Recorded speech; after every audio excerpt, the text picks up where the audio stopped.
Hello my lovely people. तो कैसे हैं आप लोग? पता है मुझे आप लोग बहुत अच्छे हैं और आप लोगों को हॉरर स्टोरी बहुत पसंद है। लेकिन एक बात कहना है, आप लोग प्लीज़ मुझे कमेंट करके बताइएगा कि आप लोगों को कैसी स्टोरी सुननी है। मैं पक्का वैसी ही स्टोरी आप लोगों के लिए लेके आऊँगी। तो इससे पहले मैं आज की स्टोरी स्टार्ट करूँ, अगर आप मेरे चैनल पर नए हैं तो प्लीज़ जल्दी से चैनल को सब्सक्राइब कर लो यार। चलिए आज की स्टोरी स्टार्ट करते हैं। आज की स्टोरी है तंत्र। मुकेश और मैं एक ही कंपनी में काम किया करते थे।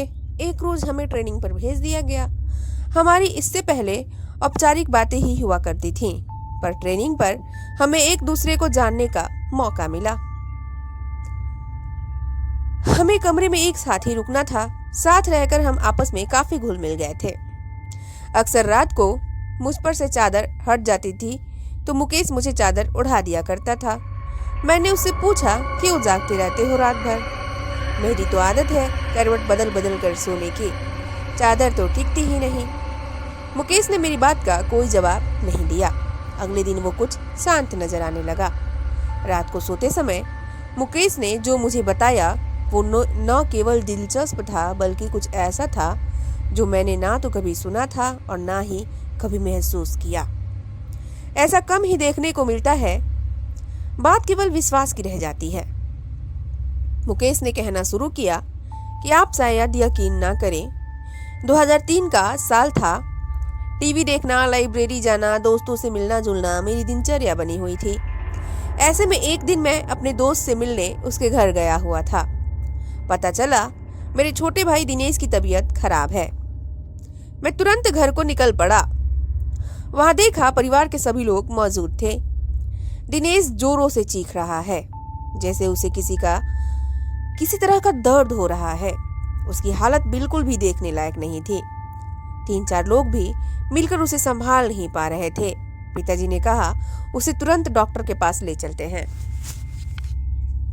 पर माँ ने मुझे चुप रहने का इशारा किया। दिनेश चीखता और बेहोश हो जाता। दिनेश की चीखें अब भयानक होने लगी थीं। कोई उसका सर दबा रहा था तो कोई उसकी छाती मल रहा था। नानी ने कहा, इसे पूजा घर में ले चलो। इतना सुनते ही दिनेश जोरों से चीखा। शायद ये बात उसे पसंद नहीं आई। उसे घसीटकर पूजा घर में लाना पड़ा। यहाँ वो और भी जोरों से चीखने लगा। उसे संभालना मुश्किल हो रहा था, तो हमने उसे कुर्सी से बांध दिया। फिर नानी ने उसे प्रश्न किया, बता कौन है तू? सुनकर दिनेश गुस्से से भर गया। उसका सर और छाती अब भट्टी की तरह तपने लगे। उसे अब संभालना मुश्किल होता जा रहा था। नानी ने फिर कहा, बता कौन है तू? इस बार दिनेश ने गुस्से में अपने दांत पीस लिए। उन दांतों को किटकिटाने की आवाज मेरे कानों में दर्द करने लगी थी। उसके बदन की सारी हड्डियां कड़क रही थीं। आखिर उसने अपनी जबान बाहर निकाली जो काली पड़ चुकी थी। यकीन नहीं हो रहा था किसी इंसान की जबान खींचकर इतनी लंबी हो सकती है। नानी ने फिर अपनी बात को दोहराया और पूछा, बता कौन है तू? कहां से आया है? इस बच्चे ने तेरा क्या बिगाड़ा है? जहां से भी तुम आए हो वहीं लौट जाओ। बदले में जो कुछ भी मांगोगे हम तुम्हें देंगे, लेकिन इस बच्चे को छोड़ दो। दिनेश ने अपना आपा खो दिया। वो उसी तरह कराहता, दांत पीसता, चीखता, चिल्लाता और बेहोश हो जाता। होश में आने पर उसे संभालना मुश्किल हो जाता था। मुझे यह सब देखा नहीं गया। मैं बाहर आ गया और रोने लगा। उस वक्त मैंने हनुमान जी को याद किया, मंदिर में दिया भी जलाया, रोते रोते भगवान से दिनेश के ठीक होने की प्रार्थना की और वापस दिनेश के पास आ गया। दिनेश के रोने चीखने से वहां अब जमघट लग चुका था। लोगों की भीड़ में भी दिनेश उसी तरह की हरकतें किए जा रहा था। उसके शांत होने पर मैंने उसे पानी पिलाया। पानी पीने के बाद वो और भी भयानक रूप में आ गया। उसका चेहरा एकदम काला हो गया, आंखें लाल सुर्ख हो गई। यह वो दिनेश नहीं था जिसे मैं पहचानता था। ऐसा लग रहा था जैसे उसकी आंखें फटकर बाहर आ जाएंगी।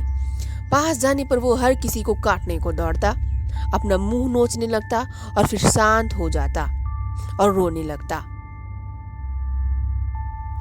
मैंने पूछा, तुम कौन हो? क्यों हमें परेशान कर रहे हो? दिनेश ने मेरी तरफ ऐसे देखा जैसे मेरी जान ले लेगा। दिनेश कुछ देर तक मुझे घूरता रहा। वो दिनेश नहीं था, उसकी जगह किसी और ने ले ली थी। सबको बारी बारी घूरने के बाद उसकी आंखें अपने कोटर में गोल गोल घूमने लगी। ऐसा नजारा जीवन में पहली बार ही देख रहा था, बल्कि मैं तो कहूँगा यह सब कुछ किसी जीवन में पहली बार ही देख रहा था। वो चीखना चिल्लाना, वो भयानक सी हंसी, वो दांत पीसना, किटकिटाना, दर्द में कराहना, हड्डियों का एक साथ कड़कना, सब कुछ एक मनहूसियत में बदल चुका था। फिर दिनेश ने एक लंबी सांस खींची और छोड़ी। उसकी सांस की दुर्गंध इतनी थी कि सब अपना मुंह ढक करके घर से बाहर निकल गए और वो पागलों की तरह हंसा। वापस अंदर जाने पर दिनेश फिर सभी को घूरने लगा। हमने वापस उससे पूछा, कौन हो तुम? फिर वो एक औरत की आवाज में बोला, मैं शाहडोल की हूँ, मैं हूँ तंत्रा।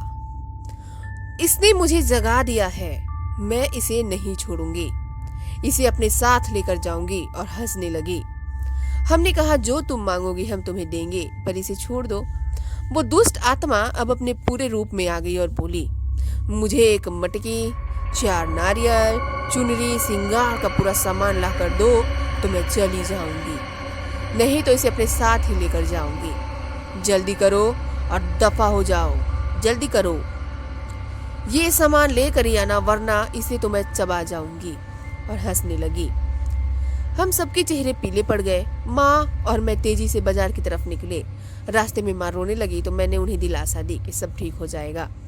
माँ बोली, कुछ भी ठीक नहीं होने वाला मुकेश, मैंने तुझे बताया नहीं। इसने जब अपना पहला असर दिखाया था तब दिनेश को क्या हुआ हम समझ नहीं पाए थे। दिनेश के साथियों ने हमें बताया कि उस दिन दिनेश की ऑफिस में मीटिंग थी। सब आपस में हंस बोल रहे थे, सब कुछ ठीक था कि अचानक दिनेश की तबीयत बिगड़ने लगी। दिनेश ने सामने रखा गिलास उठाया और पानी पी लिया। पानी पीते ही दिनेश बेहोश हो गया। उसके साथ ही सभी चौंक गए। 2 लोगों ने मिलकर उसे टेबल पर लिटाया। उस समय उसकी आंखों से आंसू बह रहे थे। वो अपनी साथियों से कुछ कहना चाह रहा था, लेकिन उसके मुंह से एक शब्द भी नहीं निकल पा रहा था। उसके साथी उसे हॉस्पिटल ले गए। हमें जैसे ही सूचना मिली हम सभी वहां पहुंच गए। कुछ देर बाद दिनेश ठीक हो गया। क्या हुआ उसे कुछ मालूम नहीं था। उसे इतना याद था कि वो बेहोश हो गया था। उसके बाद कभी ऐसा कुछ नहीं हुआ जिसे कोई परेशानी हो।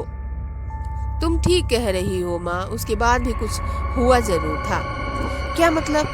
माँ बोली, मतलब ये माँ, पिछली बार जब मैं छुट्टियों में घर आया था उस रात में कमरे में सो रहा था। रात के 3 बजे का समय था। कमरे की खिड़की खुली हुई थी और उसमें तेज हवा कमरे में आ रही थी। उस हवा के शोर से मेरी आंखें खुली। मैंने देखा एक साया मेरे पास खड़ा था। ध्यान से देखने पर भी मैं उसका चेहरा ना देख पाया। उसके चेहरे पर कालिख के अलावा कुछ न था। उसका चेहरा धुएं जैसा था और शरीर भी धुएं जैसा था। अचानक वो साया बादल की तरह तैरता मेरे पास आने लगा। मैं घबरा गया और अपनी चादर से मैंने अपने आप को समेट लिया। वापस देखा तो वो साया वहां नहीं था। इसे अपना वहम मानकर मैं भूल चुका था, पर अब दिनेश की हालत देखकर लगता है कुछ तो जरूर हुआ है। इसके बाद मैं मटकी लेने चला गया और माँ सिंगार के लिए सामान खरीदने लगी। मुझे दुकान बंद मिली तो मैं सीधे कुम्हार के घर चला गया। वहां से लाल और काली दोनों मटकी ले आया। वापस आकर ज्यों ही सामान हमने दिनेश के आगे रखा वो शांत हो गया। नानी उसे देखने गई और दिनेश के सामने जाकर खड़ी हो गई। कुछ देर तक नानी उसे ऐसे ही देखती रही तो हमने नानी से पूछा, क्या हुआ नानी? नानी हमारी ओर पलटी। अब नानी के चेहरे के भाव दिनेश जैसे हो गए थे। हम और भी घबरा गए। नानी ने भी उसी चीख के साथ रोना शुरू कर दिया और कहा, मैं शहडोल की हूँ, मेरी हत्या कर दी गई थी, मेरी लाश के बेरहमी से टुकड़े टुकड़े करके दफन कर दिया गया था, मुझे इंसाफ चाहिए। मुझे जहाँ गाड़ा गया वहाँ ये लड़का पेशाब कराया। मैं सोई हुई थी, इसने मेरा अपमान किया और मुझे जगा दिया। पर अब मुझे कुछ नहीं चाहिए, मैं जा रही हूँ, मुझे रास्ता दो। हमने पूछा, तुम इसे दोबारा परेशान नहीं करोगी? वो बोली, नहीं, इसने मेरा अपमान किया जिसकी सजा मैंने दे दी, अब मुझे जाने दो। और नानी बेहोश होकर गिर गई। हमने नानी को संभाला। इतनी देर में दिनेश भी सामान्य हो चुका था। हमने दिनेश को भी कुर्सी से खोल दिया।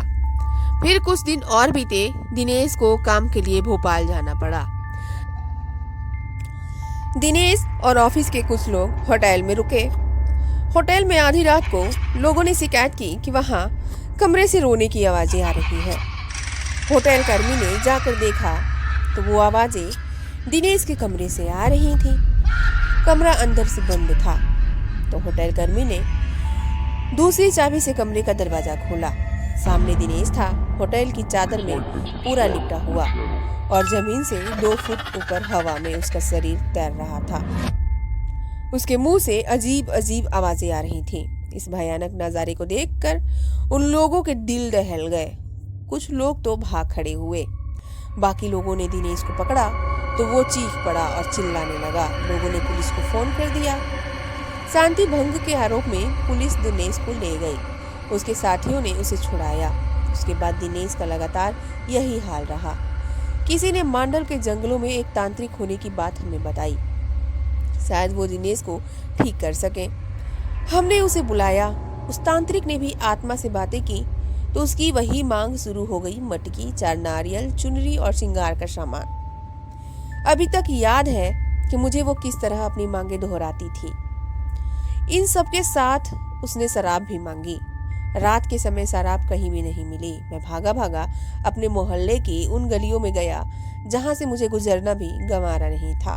पर भाई की सलामती के लिए भी उन गलियों में गया जहां अक्सर लोग नशे में धुत पड़े रहते थे। शराब की दुर्गंध के कारण दिन में भी उस गली से कोई नहीं गुजरता था।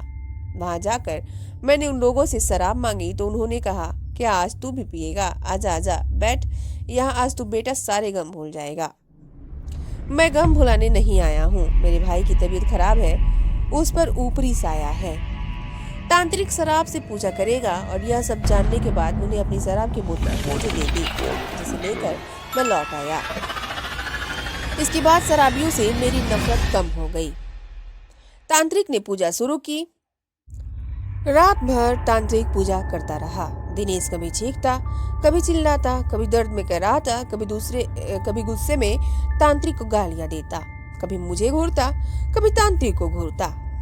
तांत्रिक का उस पर कोई ध्यान नहीं था। वो एक दाना गेहूं का लेता, कुछ मंत्र पढ़ता और उस दाने को दिनेश पर फेंक देता। उस दाने के शरीर पर पड़ते ही दिनेश बुरी तरह तड़पने लगता। उसके मुंह से जानवरों के जैसे गुर्राने की आवाज निकल रही थी। वो जानवरों की तरह हरकत करने लगा था। दिनेश की आवाज उसके गले में ही बंद कर रह गई थी। वो क्या बोल रहा था कुछ समझ नहीं आ रहा था। सुबह तक दिनेश ठीक हो गया और बेहोश रहा। शायद इन सब से उसका शरीर थकने लगा था। उसका चेहरा पीला पड़ने लगा था। शरीर सूख कर लकड़ी जैसा हो चला था। फिर भी कहीं न कहीं मेरे भाई इन बुरी शक्तियों से लड़ रहा था। मुझे यकीन था कुछ दिन और बीतने पर दिवाली का त्योहार आ गया था। धनतेरस का दिन था और मैं टीवी देख रहा था। दिनेश कमरे में आया और बेहोश हो गया। मुझे लगा वापस वही सब शुरू होने वाला है, तो मैंने उसे कुर्सी से बांध दिया। दिनेश थोड़ा होश में आया और उस आधी बेहोशी की हालत में उसने मुझसे कहा, भाई अब मैं नहीं बचूंगा, मैं खत्म हो जाऊंगा। ये सुनकर मेरी आंखों से आंसू आ गए। मैं अपने भाई को इस तरह जिंदगी से हारते नहीं देखना चाहता था। दिनेश भी रो रहा था, भाई मैं मर जाऊंगा। मैंने खुद को संभाला और दिनेश को बांध दिया। बाइक ली और एक दोस्त को साथ लेकर मैं उसी तांत्रिक को बुलाने निकला। मांडल के घनघोर जंगल, घुप अंधेरा। मैं तांत्रिक के घर पहुंचा। तांत्रिक उस दिन शराब के नशे में था। उसे बाइक पर बीच में बैठाकर ले आए। तांत्रिक का खुद का शरीर बस में नहीं था। गिरता पड़ता वो दिनेश के पास पहुंचा। जैसे ही उसने दिनेश का हाथ पकड़ा, उस तांत्रिक का सारा नशा उतर गया। उसने वही पूजा दोहराई और सुबह होने तक दिनेश फिर ठीक हो गया। अब तो यही सिलसिला चालू हो गया था। तांत्रिक आता, पूजा करता, सुबह तक चला जाता। मटकी, 4 नारियल, चुनरी और श्रृंगार का सामान हमारी रोज की जरूरत बन गई। ये सब चीजें अब घर में हर समय मौजूद रहने लगी। रोज रात घिरते घर में मनहूसियत सी छा जाती। घर में एक कोने में शराब की बोतलों का ढेर इकट्ठा हो गया था। ऐसा कोई मंदिर नहीं बचा, कोई मस्जिद नहीं बची जहां दिनेश का इलाज नहीं करवाया। अंत में किसी ने कलकत्ता के काली मंदिर जाने का सुझाव दिया। वहां जाकर दिनेश का इलाज कराया। यहाँ भी उसकी वही मांग जारी थी, मटकी, चार नारियल, चुनरी और श्रृंगार के सामान की। पर पुजारी ने साथ साथ कुछ नींबू, लौंग के और कफन भी मंगवा लिया। इस बार की पूजा मुझे कुछ विशेष लगी। पुजारी हर बार कुछ मंत्र पढ़ता और उसे नींबू में फूंक देता और उसमें लौंग चुभा देता। फिर उस नींबू को कफन में लपेटकर एक मटकी में डाल देता। दिनेश को इससे बहुत दर्द होता और वो बेहोश हो जाता। होश में आकर दिनेश की फिर वही हरकतें चालू हो जाती थीं, पर पुजारी अपने काम में लगा रहा। जैसे ही उस आत्मा की बारी आई, वो कहने लगी, मुझे छोड़ दो, मुझे छोड़ दो, जाने दो मुझे। पुजारी बोला, बोल तू इसे फिर कभी परेशान करेगी? उसने कहा, नहीं करूंगी, नहीं करूंगी, मुझे माफ कर दो, मुझे जाने दो। पुजारी, क्यों परेशान कर रही है इस बच्चे को? पीछा छोड़ इस बच्चे का, वापस जा, लौट जा जहां से भी तू आई है। पुजारी ने ऐसा 8 से 10 बार किया और तंत्रा को भी उसने कैद कर लिया।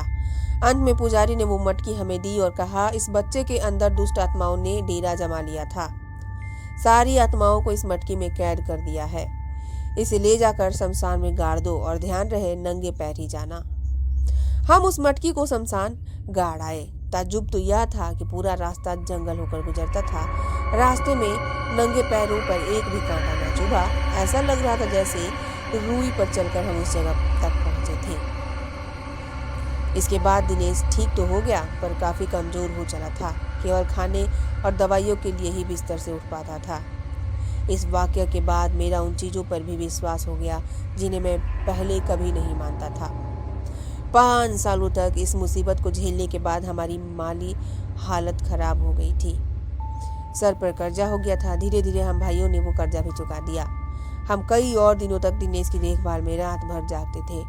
मैं उसके खाने का समय और पर दवाइयों का ध्यान रखता था। रात में उठ कर मैं देखता था कि दिनेश सो रहा है या नहीं। उसकी चादर ठीक कर देता था ताकि वो आराम से सो सके। आज भी मेरी यही आदत है। बस यही बात थी। ऐसा कहकर मुकेश चुप हो गया। इस कहानी को ध्यान से सुनने के बाद अंत में मैंने मुकेश से कहा, बेशक यह कहानी किसी के लिए बेमिसाल हो या ना हो, लेकिन तुम दोनों भाइयों का आपसी प्यार बेमिसाल है। तो आप लोगों को ये स्टोरी कैसी लगी प्लीज कमेंट करके जरूर बताइएगा। स्टोरी पसंद आई हो तो लाइक करना और सब्सक्राइब करना ना भूलिएगा, और स्टोरी पसंद आए तो शेयर भी कीजिए। चलिए मिलते हैं नेक्स्ट मजेदार स्टोरी में। तब तक के लिए बाय बाय, टेक केयर, और ऐसे ही हॉरर स्टोरी पसंद करते रहिए।